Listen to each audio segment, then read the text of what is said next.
అందరికీ నమస్కారం. నా పేరు చిరుమర్తి రాజు. ఈ మధ్యకాలంలో సోషల్ మీడియాలో కొంచెం దూరంగా ఉన్నాను. ఎందుకంటే మిత్రులారా, మా కుటుంబంలో మా పెద్దక్క కుమారుడు చనిపోవడం వల్ల కొంచెం దూరంగా ఉండడం జరిగింది. సరే, ఏదేమైనా నిన్న మొన్న చూస్తుంటే కొంచెం బాధేస్తుంది. ఒక తెలంగాణ రాష్ట్రంలో ఉన్నటువంటి ఒక ప్రముఖ రాజకీయవేత్త, అందరికీ సుపరిచితుడు, రాష్ట్ర మంత్రివర్యులు కోమటిరెడ్డి వెంకటరెడ్డి అన్న గురించి చాలా తప్పుగా కొన్ని ప్రచారం చేస్తున్నారు మిత్రులారా.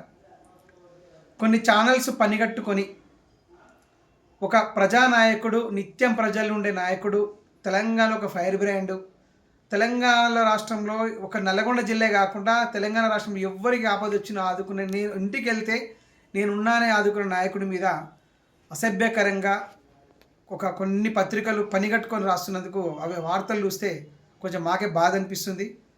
ఆ విషయాన్ని నేను తీవ్రంగా ఖండిస్తూ, కాంగ్రెస్ పార్టీ నుంచి తీవ్రంగా ఖండిస్తూ, దయచేసి మీరు దమ్ముంటే రాజకీయంగా ఎదుర్కోండి. కోమటిరెడ్డి వెంకటరెడ్డి గారు, కోమటిరెడ్డి బ్రదర్స్ అంటేనే పేదల పక్షవాదులు, పేదలకు ఇక్కడ అన్యాయం జరిగితే అక్కడ వాళ్ళ నాయకులు వాళ్ళు. అలాంటిది వెంకటరెడ్డి గారిని పట్టుకొని ఇష్టానుసారంగా ఒక మంచి పదవులు ఉన్నటువంటి వాళ్ళతోని అన్ని ఇల్లీగల్ అఫైర్స్ కట్టి మీరు నోటికి వచ్చినట్లు మాట్లాడి పనికిరాని ఛానల్ చేసినందుకు ఆ ఛానల్స్ నేను విషయాన్ని తీవ్రంగా ఖండిస్తూ, ఇంకొకసారి మీరు ఆ చౌకబారిన మాటలు, ఆయన ప్రతిష్టకు భంగం కలిగేటట్టు చేస్తున్నారు. మీరు దయచేసి అలాంటి మానుకోండి మిత్రులారా. మీకు ఛానల్స్ కూడా, నేను జర్నలిజం అంటే మాకు చాలా అభిమానం. ఎందుకంటే మీరు ఏదైనా తప్పు చేస్తే దాన్ని ఎత్తి చూపండి, మంచిని మంచిగా చూపించండి. కానీ ఉత్తనే బురద జల్లే ప్రయత్నం చేస్తే చూస్తూ ఊరుకో మిత్రులు. మీరు ఆలోచన చేయాలి. ఎందుకంటే జర్నలిస్టులకు, మీరు ప్రజాక్షేత్రంలో మీరు అందరినీ కలుపుకొని మంచి చెడులు రాసి మీకు కూడా మేము విజ్ఞప్తి చేస్తున్నాము.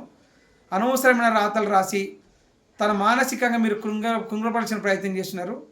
అలాంటివి చేయొద్దని నేను మీడియా మిత్రులకు కానీ ఏదైతే ఛానల్స్ రాసారో ఆ ఛానల్స్ కూడా నేను ప్రత్యేకంగా స్పెషల్గా చెప్పవలసి వచ్చింది మిత్రులారా.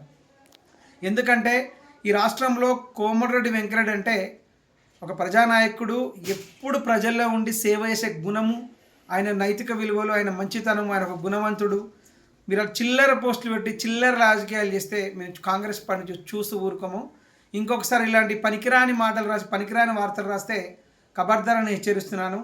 దానితో పాటు ముఖ్యంగా ఇంకో విషయము మీరు ఆలోచన చేయాలి. ఎందుకంటే కాంగ్రెస్ పార్టీ అంటేనే పేదల పార్టీ. కాంగ్రెస్ పార్టీ అధికారం వచ్చిన తర్వాత చాలా మంచి పనులు చేస్తున్నారు. నల్లగొండ జిల్లా అంటేనే కోమటిరెడ్డి వెంకటరెడ్డి అంటే కాంగ్రెస్ పార్టీ. అంటే కాంగ్రెస్ పార్టీ ఎక్కడుందంటే ఈరోజు తెలంగాణ రాష్ట్రంలో కాంగ్రెస్ పార్టీ అధికారం రావడానికి నల్లగొండ జిల్లా, ఖమ్మం ఒక పెద్ద పెద్ద పెద్ద పట్టు. అలాంటి ఒక జిల్లా మంత్రిని పట్టుకొని నోటికి వచ్చినట్టు రాస్తే మేము చూస్తూ ఊరుకోవడం కొంచెం మాకు కూడా బాధ అనిపిస్తుంది. ఏదైతే పత్రికలు రాసారో ఆ పత్రికలు బేషరతుగా కోమటిరెడ్డి వెంకటరెడ్డి గారికి క్షమాపణ చెప్పాలని కాంగ్రెస్ పార్టీ నుంచి డిమాండ్ చేస్తున్నాను. అలాగే ఇంకొకసారి మీరు ఇలా ఈ మంత్రే కాదు, ఎవరైనా అది ప్రతిపక్షమా పాలకపక్షమా, అది బీజేపీ, ఏ నాయకుల పైన అసత్య ప్రచారాలు చేయొద్దని నేను మనస్ఫూర్తిగా కోరుకుంటున్నాను. పిచ్చి రాతలు రాస్తే మీ పత్రికలకే, మీ ఛానల్స్కి ఇబ్బంది అవుతుందని ఈ సందర్భంగా తెలియజేస్తున్నాను. దయచేసి ఆలోచన చేసుకొని కోమటిరెడ్డి వెంకటరెడ్డి గురించి తప్పుగా మాట్లాడితే ఖబర్దారని సందర్భంగా హెచ్చరిస్తూ, ఇంకొకసారి వెంకటరెడ్డి గారి గురించి తప్పుగా మాట్లాడితే భౌతిక దాడులు తప్పవని సందర్భంగా తెలియజేస్తున్నాను.